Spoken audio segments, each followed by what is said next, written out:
champion du monde en 2013, triple vainqueur des dames sur les hauts du tour, Zironi Costa. C'est Laurie Larson, c'est tout de lui le bison d'Arras, Adrien Petit. Un tout petit peu plus loin sur scène, c'était la station des Rousses, mais c'était imposé sur les hauts du tour en 2017, Lilian Calmejade. Direction les Antilles, précédent pour accueillir Diane Smith. Hérité de cette formation nationale érythréen natif d'Asmara, 23 ans, vainqueur des dames sur le Giro d'Italie, vainqueur de l'or de Melbourne, c'est Vignam Girmay. Troisième but de Porto,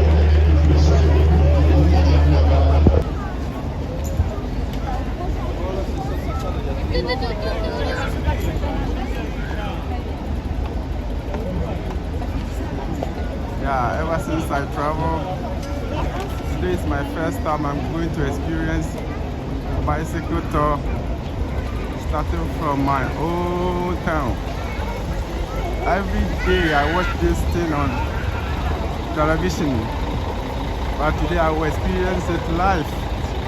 That's Tour de France.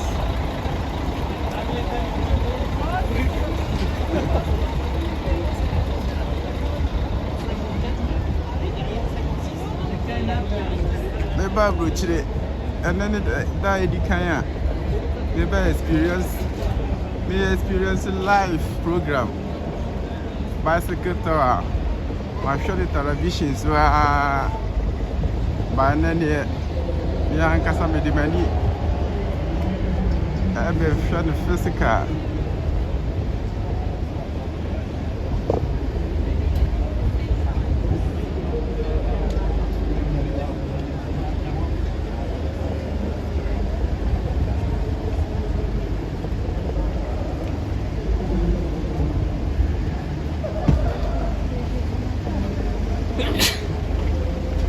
In 30 minutes time, it's going to be start.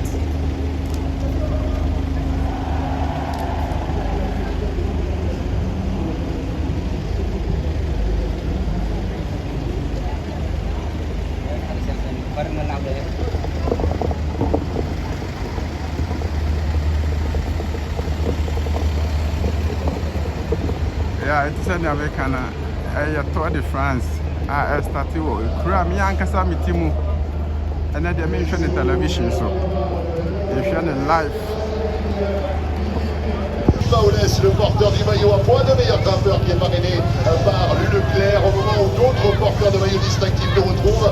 Jasper Philipsen avec un Tour de France de rêve pour l'une des stars de la série à succès sur Netflix. Un Tour de France au cœur du peloton pour retrouver la genèse de la montée en puissance de Jasper Philipsen.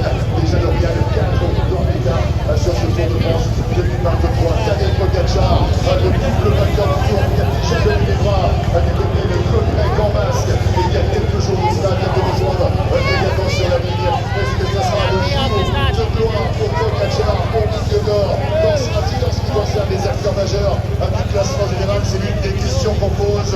On aura bien sûr des éléments de réponse d'ici quelques dizaines de minutes avec le reste du peloton international également. Les fans en délire ici dans la localité d'Annemasse pour la deuxième fois de l'histoire. Annemasse, c'était en 2004 à destination de Lons-le-Saunier, la victoire de Juan Manuel Mercado à l'époque. Et aujourd'hui, on va célébrer cette localité, le département de la Haute-Savoie.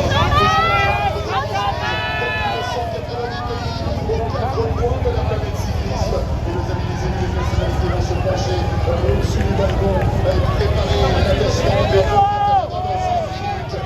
40 secondes, mis en place sur la chaussée notre barrage de photographes qui réalise de nombreux clichés pour immortaliser ce passage. La voiture numéro 1 avec Christian Prudhomme en train de réaliser les dernières empoignades et les poignées de main. Thierry Couvenou, le directeur technique de l'épreuve qui regarde là aussi et qui veille au bon déroulement des opérations. Et quant à nous, on va se tourner dans quelques secondes vers Maxou, la mascotte officielle du Tour de France, qui va se préparer activement à appuyer sur le bouton rouge, le fameux buzzer. Et dans une minute, on va vous mobiliser. Et là, c'est Maxou, la mascotte, qui va actionner. Ça y est, le bouton rouge est enclenché. Nous sommes à 1 minute du départ fictif. Moins de 60 secondes chrono avant de libérer l'élite mondiale du cyclisme sur ses premiers coups de pédale. Elles vont prendre la direction de la localité de Morzine, les Portes du Soleil, plus grand domaine skiable d'Europe, avec notre concours public d'Annemasse. passage ici, dans cette localité du département de la Haute-Savoie. Annemasse, on va vous mobiliser pour décompter tous ensemble de 10 à 0 et les envelopper de toute notre affection. Et un véritable tunnel des décibels, les envelopper de notre amour ici, au boulevard de l'amour à Annemasse. Dans 20 secondes seulement, ils vont partir réaliser leur premier coup de pénal. Ah, ça va être une journée absolument féerique. Est-ce que vous êtes prêts, Annemasse? Dans 10, 9, 8, 7, 6, 5, 4, 3, 2, 1, c'est parti!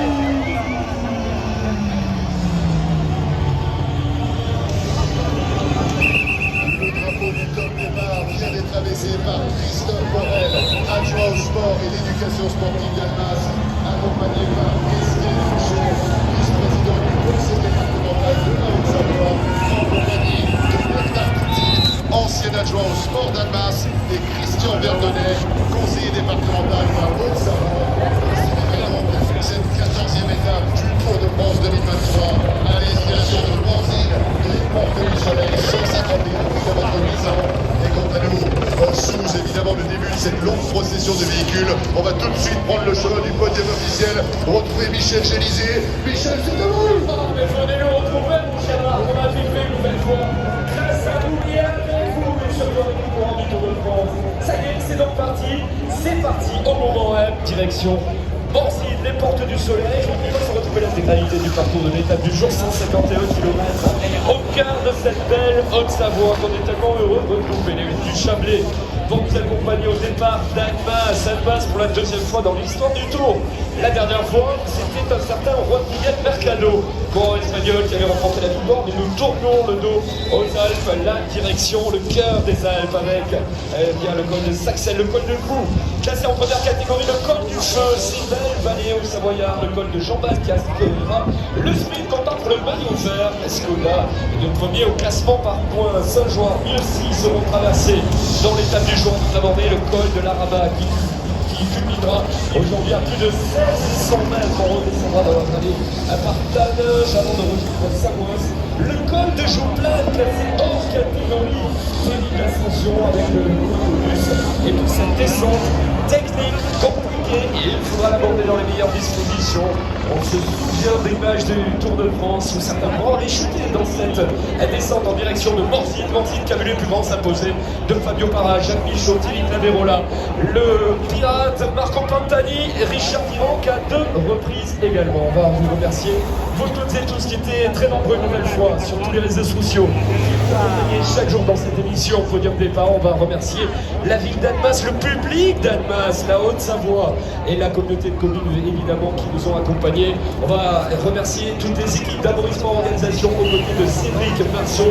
On va remercier notre réalisateur Stéphane Rêve, Nicolas Pointet, Sylvain Chardonnay qui nous a apporté une nouvelle fois au son. Il y avait Mickaël, il y avait Romain, il y avait Romain, l'image avec Mickaël, les équipes de Bovico venues des Pays-Bas et du Portugal également. Tous ceux qui ont œuvré, je ne sais pas si j'en oublie, merci à vous Marc. Merci à vous Michel, vous avez été fantastique comme tous les jours. Qui était le number one une nouvelle fois. Ici, on va retrouver Châtel, on va retrouver Morzine, les portes du soleil. Vous savez bien, vous dites skier chaque année. Alors, ceux qui étaient là-dessus, rendez-vous très prochainement pour de belles aventures. Excellent étape à tous, excellent étape à tous.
Bonne continuation, plaisir.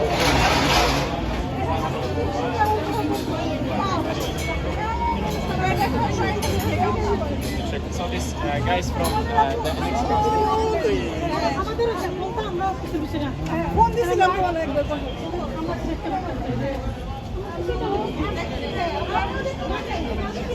Really pushing me, but I felt like somebody is actually so that was great. Voilà, Michał nous dit effectivement c'était une sensation toute particulière. Les fans m'ont encouragé durant cette dernière ascension finale. C'était comme si j'avais une sorte de soutien supplémentaire des décibels que le public générait. Michał, 2 stage wins now, 3 years separating the two. How does the second one compare to the first one?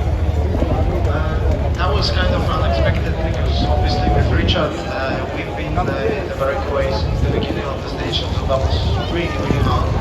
And yesterday I didn't really believe that breakaway can arrive to the finish, so that was kind of last 50 minutes. I started to believe if I maintain that gap that's possible, so it was really a lot of emotions in the last hour of the race comparing to the win with Richard where we kind of we've been racing for 3 or 4 hours and we kind of celebrated it with the last 50k, so that's at the same time very different emotions.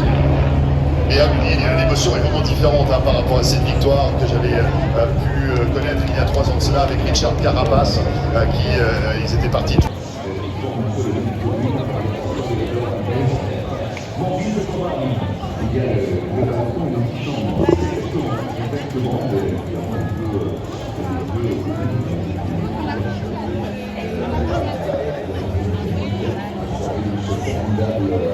Revenons ensuite du bord du soleil, le téléphérique du Salève et à l'autre bout du parcours, bien entendu, pas loin du tout du lac Léman, ce téléphérique qui a été inauguré en 1932. Parmi ceux qui l'ont réalisé, il y avait un très célèbre téléphériste, il s'agissait d'André Rebuffel.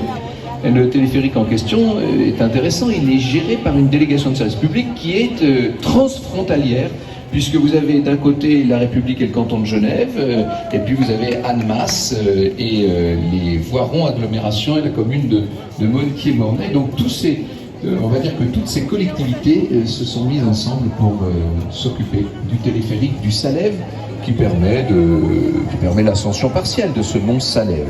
Ouais, très spectaculaire parce qu'il part du bassin lémanique en fait pour aller jusqu'au sommet du mont. C'est assez incroyable. On a une vue alors panoramique sur le lac Léman. Là-haut, c'est merveilleux. Si vous n'avez pas le vertige, si vous n'avez pas peur des téléphériques, évidemment, ça fait partie des meilleurs points d'observation possibles. Les coureurs ont déjà quitté Annemasse, un peu plus de 2 km avant le départ réel. 165 coureurs sont dans le peloton du Tour de France à l'occasion du départ de cette 14e étape.